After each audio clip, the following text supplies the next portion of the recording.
Again, political freedom is never going to be a sufficient form of structural change in a society burdened with the oppression of the majority. According to social activist Tessa Dooms, many people in the country have now lost faith for a democratic South Africa with a better future. Dooms says the country is like a car headed to the edge of a cliff, and we're just standing by and watching. Well, some of us might be throwing stones at it. She joins us now for more, just to give us more clarity. Good afternoon, Tessa. Thank you very much for your time this afternoon. Our democracy is not what it had promised us to be. That's the sense I'm getting just overall from having read your views and listened to you discussing this matter. I mean, where are we headed? Well, the analogy that I've used is that we're a car heading to a cliff with a delinquent driver. And that for the majority of us in the country, we are standing outside the car, many of us unwilling to even get into the passenger seat and vote anymore. But of course, many of us, the wide majority, saying that we're not willing to get involved in driving the car. We're not willing to contest for or think about taking on the role of running this country. And I think that that's part of the difficult conversation that we need to have. I think what we must contend with is that while we've been talking about having an economic crisis for a while, I think in the recent years, in the last 5 to 10 years, we've spoken a lot about the social ills and the social crisis the country is in. The crisis that we need to contend with most is the political crisis.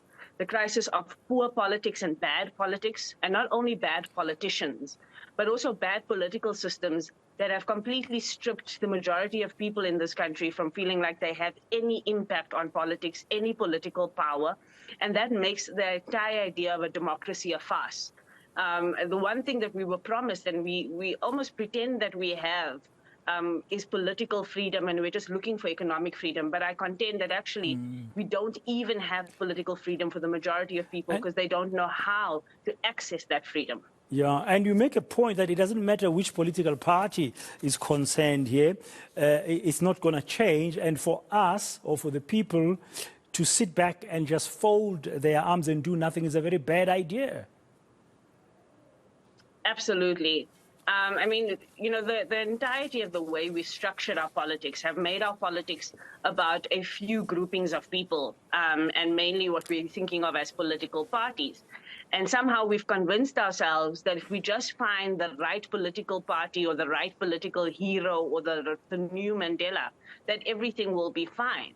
When in fact what we need is more power in different ways in this country. We need people in communities able to raise their voices and be heard politically, people able to question government decisions or political decisions and actually have the power to change it. I mean, we've relied so much in civil society particularly, even in business, we've come to rely on the courts as the only place where you can get Parliament to listen to you or get the president to do something. That cannot be the only forms of political power in this country. We must be able to rethink the way power is distributed, to rethink accountability, to rethink the power of the vote and what it gets us at the end of the day. Because ultimately, right now, people are giving up on democracy, and we're all starting to fight for ourselves as individuals, to fight for ourselves to get scraps of the economy, because we have given up on the idea that political power can actually rest in the hands of the majority of people of the country. Yeah, you make a very important point as well, that we've sort of reduced economic freedom to getting jobs, but it's more than just, economic freedom should be more than just that, but the political basis is very, very important. And I mean, we're headed to a general election next year, and all kinds of speculation and forecasts and predictions and commentary around it. In this time, what would you think, Tessa, would be the best thing for us as citizens to do to make sure we get a system that would work for the majority of our people? I'm going to answer that very pointedly, but I do want to re-emphasize the point you made about economic freedom being about more than jobs. Economic freedom is also about reduction of poverty, and that can happen through a functional state. a state that provides water, sanitation, all of our basic needs and basic services. That's also part of poverty reduction, which is part of economic freedom.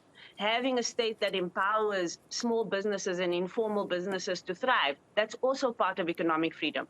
So we mustn't separate out economic freedom or political freedom. And that's why the 2024 election is important, because it's not just access to a new government or a new set of hands at the wheel. It is access to rethinking what the agenda is for our politics. And that's the first thing I would say we need to think about. What is on the ballot next year? What are the issues that we want to exchange our vote for when politicians come to us? It is us, the electorate, who are hiring them. We must tell them what the terms and conditions are. What are the issues that we want to fight for? If it's a basic income grant, we must fight for that. If it's more access to economic opportunities, we must fight for that. But we must ask them for plans for these things. We must put forward our solutions. And anybody who does not champion the issues that we as the electorate care about should not get our X and not get our vote. And the people who have a solid plan for it should get our vote. The second thing we must do is we must back ourselves as voters. We must back ourselves to find our champions. The people in our communities, whether it is in suburbia communities or it is in township and rural communities, the people in our communities who are already doing the work every day of making our communities work, we must champion them and get them as our representatives in parliament. And then the last thing we must do is we must register to vote. In the last election in 2021, only 12 million people showed up. A further 14 million were registered and didn't show up to vote, and 14 million had not even registered. We must at least give ourselves a chance to win this election. In 2019, the ANC got 10 million votes in order to get the 57% that they have. If the 14 million majority young people who have not registered to vote registered and voted, they would outvote the ANC, which is the highest party, by at least 4 million votes. We must start taking seriously that this election is a group project, start talking to each other about our vote, start talking to each other about what issues we have on the table, and start choosing the high-quality leaders that are already driving our society forward to lead us in government. Thank you very much for your time. Tessa Dooms there, some strong views and very clear views about the way ahead in order to rescue the democracy of this country and build a better future for all. She's a social activist, a columnist as well.